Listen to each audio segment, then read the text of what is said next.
Imagine a night of unbearable silence, punctuated only by the distant hooting of an owl. Our protagonist finds themselves on the threshold of an imposing deserted hotel, its towering silhouette a dark spectre against the backdrop of a stormy night. As the wind howls and the rain lashes, they step into the gloom of the hotel lobby, an air of unease settling around them like a shroud. The hotel staff, shadowy figures moving with an almost spectral grace, offer no warm welcome. Their faces, devoid of emotion, seem to hide 1,000 untold stories. Every question about the hotel and its history is met with averted eyes and half-hearted responses, their reluctance adding layers to the mystery that hangs in the air like a thick fog. As our protagonist ascends the grand staircase, the echoes of their footsteps reverberating in the ominous silence, an unsettling feeling creeps in. Little did they know, this was the beginning of a nightmarish journey. Room 13, an ordinary number but with an extraordinary tale to tell. Our protagonists first stepped into the room with an air of nonchalance, naivety cloaking their senses. The room at first glance seemed just like any other, but as time ticked by, the veneer of normalcy began to crack. It started with the lights, a flicker here, a dimming there, nothing too out of the ordinary. Yet, the randomness of the electrical dance was unsettling. It was as if the room was alive, breathing and pulsating with an unseen energy. Then came the whispers. At first, they were dismissed as the rustling of leaves or the hum of the air conditioning. But soon, they grew louder, more distinct. Whispers in the wind, echoing tales of tragedies past. The room seemed to be speaking, its words hanging heavy in the air, a chilling lullaby that filled the room with an eerie melody. As the night grew darker, so did the sense of unease.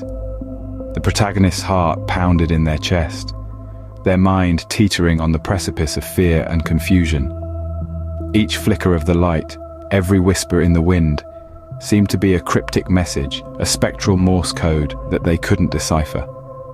The room that was once an ordinary resting place was now a stage set for the inexplicable. The mundane had given way to the mystical, the explainable to the enigmatic. The protagonist was caught in the eye of a supernatural storm, their skepticism melting away into a pool of dread. Yet, they were far from understanding the true extent of their predicament. They were like a moth drawn to the flame, unaware of the danger that loomed in the shadows.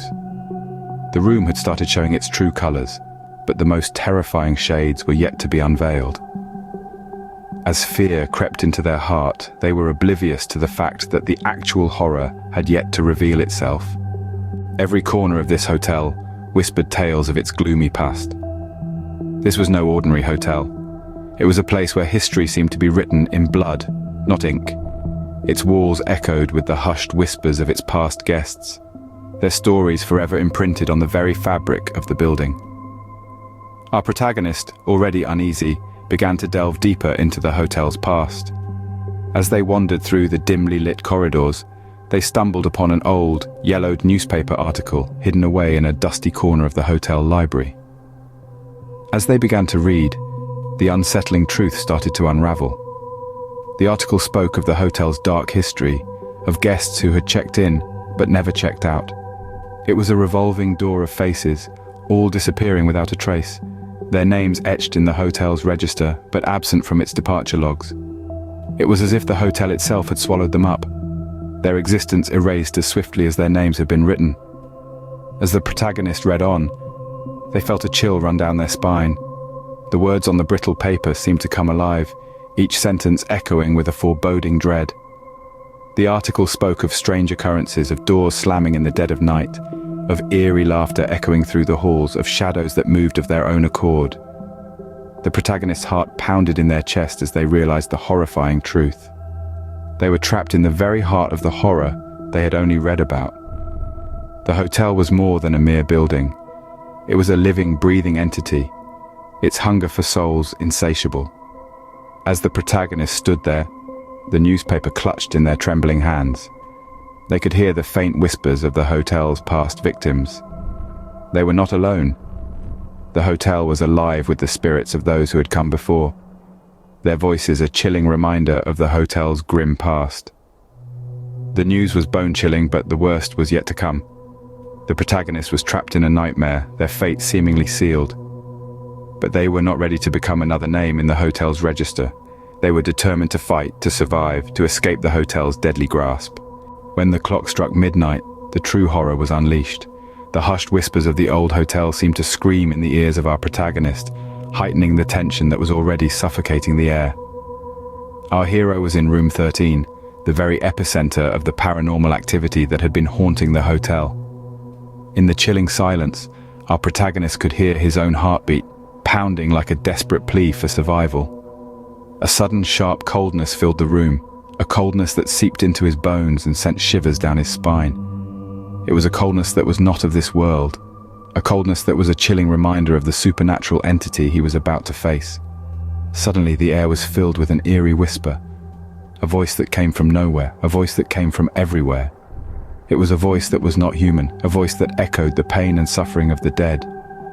It was the voice of the entity that haunted room 13, a voice that was filled with anger and resentment, a voice that was filled with a chilling demand for retribution. Our protagonist, filled with a desperate courage, faced the entity head-on. He could feel the intensity of the entity's anger, could feel the power of the entity's presence. He could feel his heart pounding in his chest, could feel his blood rushing in his veins. It was a battle for survival, a battle against an entity that was not of this world. As the encounter unfolded, our protagonist was filled with a terrifying realization. He was not just facing a supernatural entity, he was facing the very manifestation of death itself. His struggle was not just a fight for survival, it was a battle between the living and the dead. The intensity of the situation was overwhelming, the atmosphere was suffocating, but our protagonist was determined. He was not going to give up, he was not going to let the entity win. He was going to fight, he was going to survive. In the end, it was a battle between the living and the dead. As dawn broke, the hotel returned to its deceptive calm. The protagonist, heart pounding like a drum, made a frantic dash for the exit. The once grand lobby now seemed like a labyrinth of shadows, each corner whispering of the horrors that had unfolded. But the fear that gripped them was an effective motivator, propelling them towards the door that promised freedom. Once outside, they didn't dare look back, jumping into their car and speeding away as if the very hounds of hell were on their heels. The relief that washed over them was as immense as the ocean, the haunted hotel shrinking in the rearview mirror. But as they drove further and further away, a chill ran down their spine. Was it relief, or was it dread? They glanced at the rearview mirror once more, their hearts skipping a beat. While they thought they had escaped, little did they know, the horror had just begun.